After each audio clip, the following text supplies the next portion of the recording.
राधे राधे दोस्तों। किसी गांव में दो दोस्त रहते थे। एक का नाम हीरा था और दूसरे का नाम मोती। दोनों में गहरी दोस्ती थी और वे बचपन से ही खेलना कूदना पढ़ना लिखना हर काम साथ साथ करते आ रहे थे। जब वे बड़े हुए उन पर काम धंधा ढूंढने का दबाव आने लगा। लोग ताने मारने लगे कि दोनों निठल्ले हैं और एक पैसा भी नहीं कमाते। एक दिन दोनों ने विचार विमर्श करके शहर की ओर जाने का फैसला किया।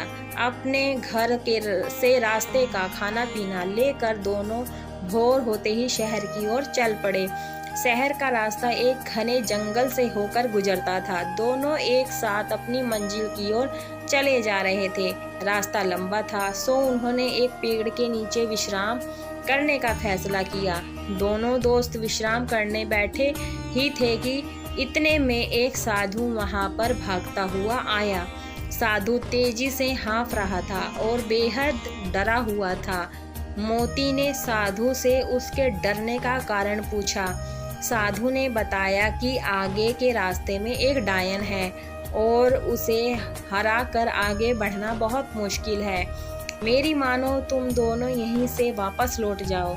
इतना कहकर साधु अपने घर रास्ते को लौट गया। हीरा और मोती साधु की बातों को सुनकर असमंजस में पड़ गए।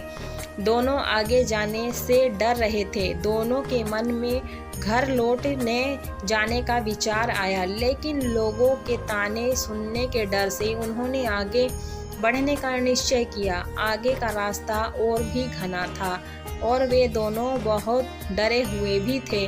कुछ दूर आगे बढ़ने के फैसले पर गर्व हो रहा था। साथ ही वे उस साधु का मजाक उड़ा रहे थे कि वह कितना मूर्ख था जो आगे जाने से डर गया। अब दोनों दोस्तों ने आपस में धन बांटने और साथ ही भोजन करने का निश्चय किया। दोनों एक पेड़ के नीचे बैठ गए। हीरा ने मोती से कहा कि वह आसपास के किसी कुएं से पानी लेकर आए ताकि भोजन आराम से किया जा सके। मोती पानी लेने के लिए चल पड़ा। मोती रास्ते में चलते चलते सोच रहा था कि अगर वो सारे सिक्के उसके हो जाएं, तो वो और उसका परिवार हमेशा राजा की तरह रहेगा। मोती के मन में लालच आ चुका था। वह अपने दोस्त को जान से मार डालने की योजना बनाने लगा। पानी भरते समय उसे कुएं के पास उसे एक धारदार हथियार मिला। उसने सोचा कि वो इस हथियार से अपने दोस्त को मार देगा और गांव में कहेगा कि रास्ते में डाकुओं ने उन पर हमला किया था। मोती मन ही मन अपनी योजना पर खुश हो रहा था।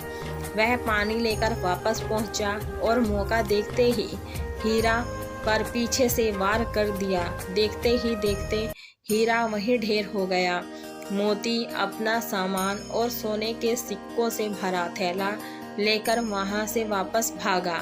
कुछ 1 घंटे चलने के बाद वह एक जगह रुका। दोपहर हो चुकी थी और उसे बड़ी जोर की भूख लगी आई थी। उसने अपनी पोटली खोली और बड़े चाव से खाना खाने लगा। लेकिन ये क्या, थोड़ा खाना खाते ही मोती के मुंह से खून आने लगा और वो तड़पने लगा।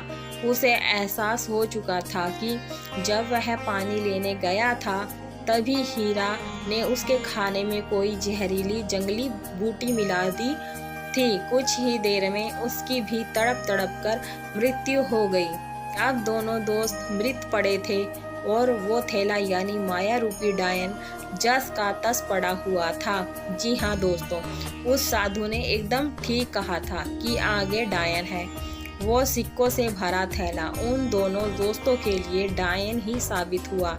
ना वो डायन रूपी थैला वहाँ होता, ना उनके मन में लालच आता और ना वे एक दूसरे की जान ले लेते।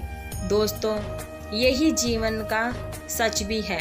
हम माया यानी धन दौलत संपदा एकत्रित करने में इतना उलझ जाते हैं कि अपने रिश्ते नातों तक को भुला देते हैं। माया रूपी डायन आज हर घर में बैठी है। इसी माया के चक्कर में इंसान हैवान बन बैठा है। हमें इस प्रेरक कहानी से ये सीख लेनी चाहिए कि हमें कभी भी पैसों को ज़रूरत से अधिक महत्व नहीं देना चाहिए और अपनी दोस्ती, अपने रिश्तों के बीच में इसको कभी नहीं लाना चाहिए। और हमारे पूर्वज भी तो कह गए हैं, माया के चक्कर में दोनों गए, ना माया मिली ना राम। इसलिए हमें हमेशा माया के लोभ व धन के लालच से बचना चाहिए और ज़्यादा ना सही पर कुछ समय भगवान की आराधना में जरूर लगना चाहिए। जय जय श्री राधे। श्री हरि। हे नाथ, हे मेरे नाथ, मैं आपको भूलूं नहीं। परमात्मा की तरफ वृत्ति होना जागृति और संसार की तरफ वृत्ति होना निद्रा है। तो दोस्तों, ये थी हमारी छोटी सी कहानी। अच्छी लगी तो लाइक शेयर कीजिए और कमेंट बॉक्स में जय श्री राधे लिखिए और सब्सक्राइब कर लीजिए। मिलते हैं नेक्स्ट वीडियो में। आप सभी को राधे राधे।